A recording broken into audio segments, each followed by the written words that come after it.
geno mare kuomi nyalo miyo pache lal. To onge makosa, lemo en gima ber kendo waduto wang'eyo ni lemo en gima ber. Taparo ni nitiere kama ka intie to nitiere gik moko nego bed ni wuok e dhogi ma direct machalo kamano ni koro wada lemo ne uchumi.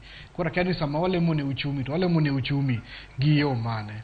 Na winjo ka president oyuak kuom taxation ni pesa mang'eny ma wachoko kowuok e tax kata osuru dhi e chulo gope. Taparo ni wasebet ka wawacho kaendi bende ni weche mag osuru gimonego tim en ni onego bed ni gi expand gimiluongo ni tax bracket mondo mi ji mang'eny ochul osuru. Victor, kada wuoye wi weche mag lemo gi ng'eni kisomo constitution marwa article 8 kanyo kamiluongo ni not article 8 kichako gi preamble marwa wacho ni we the people of Kenya. Kisomo mar adek wacho ni proud of our religious diversity.